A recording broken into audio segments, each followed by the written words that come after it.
રાજકોટમાં ગરબા આયોજનને લઈ સૌથી મહત્વના સમાચાર નવરાત્રી નજીક છે ત્યારે ગરબા આયોજનને લઈ મહત્વના સમાચાર અગ્નિકાંડ બાદ ગરબાના આયોજન માટે પણ નિયમોમાં ફેરફાર રાજકોટમાં આયોજકોએ સ્ટ્રક્ચર સ્ટેબિલિટી સર્ટિફિકેટ રજૂ કરવા પડશે રાજકોટમાં ખાનગી આયોજકોએ સોગંદનામું રજૂ કરવું પડશે ખાણીપીણીના સ્ટોલ માટે ફૂડ ઇન્સ્પેક્ટરની મંજૂરી જરૂરી એમ્બ્યુલન્સ ડોક્ટર સ્થળ પર હાજર રાખવાના રહેશે સીસીટીવી ફરજિયાત રાખવા સિક્યુરિટી સાથે કોન્ટ્રાક્ટ પણ રજૂ કરવો પડશે પબ્લિક લાયબિલિટી ઇન્સ્યોરન્સ પણ જરૂરી સિક્યુરિટી એજન્સી સંપૂર્ણ વિગતો આપવી પડશે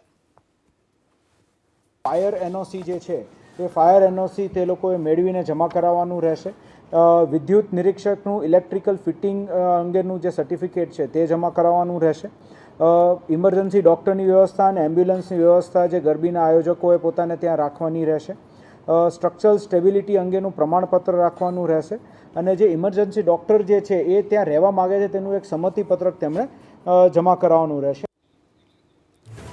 તો અગ્નિકાંડ બાદ ગરબાના આયોજન માટે પણ રાજકોટમાં નિયમોમાં ફેરફાર કરવામાં આવ્યો છે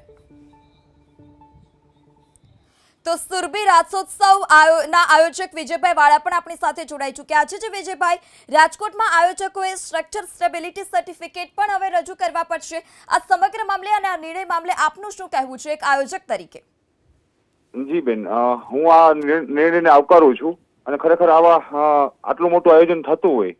તો નિયમોનું પાલન કરવું એ અમારી પણ ફરજ બને છે અને સુરક્ષા માટે જે સરકારે જે નિર્ણય લીધો એને અમે આવકારીએ છીએ જી વિજયભાઈ આપ અમારી સાથે જોડાયા તે બદલ આપનો આભાર તો જે રાજકોટમાં ગરબા આયોજક છે તેઓનું પણ કહેવું છે કે જે સ્ટ્રક્ચર સ્ટેબિલિટી સર્ટિફિકેટ રજૂ કરવાનો જે નિર્ણય છે તે યોગ્ય છે અન્ય ગરબા આયોજક વિકી શાહ પણ આપણી સાથે જોડાઈ ચૂક્યા છે જે વિકી તો જે રીતે સરકાર દ્વારા નિર્ણય કરવામાં આવ્યો છે અને નિયમોમાં ફેરફાર પણ કરવામાં આવ્યો છે હવે સ્ટ્રક્ચર સ્ટેબિલિટી સર્ટિફિકેટ રજૂ કરવું ફરજિયાત આપની પ્રતિક્રિયા આપ આ નિર્ણયને કઈ રીતે જોઈ રહ્યા છો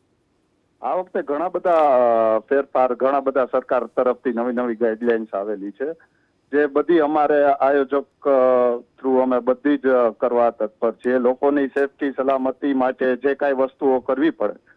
તે અમે એવરી યર કરતા જોઈએ છીએ અને આ વખતે પણ એ જ રીતે ગવર્મેન્ટના રૂલ્સ રેગ્યુલેશનને ફોલો કરી